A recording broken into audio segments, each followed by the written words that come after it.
Dr.JC Muyingo nga Minisita eby'enjigiriza eby'amatendekero aga waggulu nga taneetaba mu misa asoose kulambula eby'emikono ebikolebwa abayizi okusobola okubajjawo omuze ogw'okubeera bangalo bunani. Oluvannyuma yeetabe mu misa ekulembeddwamu Reverend Father Yaya Zakaliya okuva ku Yunivasite y'Obukatoliki ekisubi ng'onasabye abazadde okumya agayisa amalala. When you are in Angola, I tell you, you will get a lot of graces, a lot of blessings. Joyce Nabosa akulira ebyenjigiriza entebbe asabye abazadde okulambika abaana. Tubasaba batwale obudde buno okulabirira obulungi abaana bakuuma obulungi. Minisita Muyingo asabye abazadde okweteekera obulungi oluwummula nga babeerako bye bayigiriza abaana. Abazadde njagala mu luwummula muno mutandike okunoonya amasomero gye mugenda okusomeseza abaana mu mwaka ogujja. Bwe mulaba essomero etalina layisinsi eritandika kukkirizibwa gavumenti totwalayo mwana wo. Akubiriza abamasomero okutambulira ku mateeka agalambikibwa gavumenti baleme okukolera mu nkukutu. Bannannyini masomero tugaddukanye okusinziira ku mateeka ga Uganda.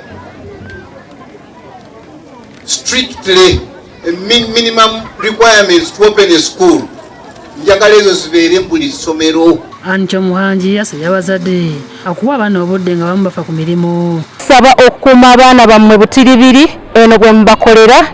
Oluvannyuma Minisita aguddewo SACCO ya St.Vianne enaayitibwamu okuwula abazadde ensimbi okusomesa abaana.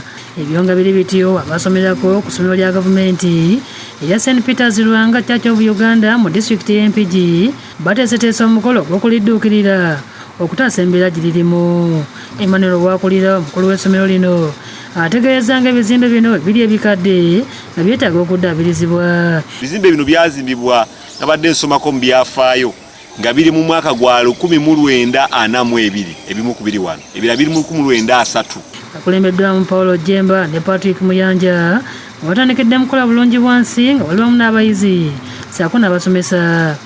Tusobole okutuuka ku lunaku lw'18 ffenna tukuŋŋaanire wamu omwezi guno tulaba nga tukumbula essomero lyaffe. Bayonjeza ebifo eby'enjawulo nga byonna babikoze okweteekera ensinkano eno egenda okubeerawo nga 18 omwezi guno kwe banaasondera ensimbi ezinakozesebwa mu kuddaabiriza essomero. Tulinamu abasawo, tulinamu abantu ab'ebiti eby'enjawulo, so tubasaba busabi ng'ennaku z'omwezi 18 ku makya okuwera ssaawa 3 ffenna nga tutuuse wali tusobole okulaba etutaasa essomero lyaffe. Abaana basoma naye bitulituli temulimu wadde plasita, so mbasaba tubeewo tukwasizeeko essomero.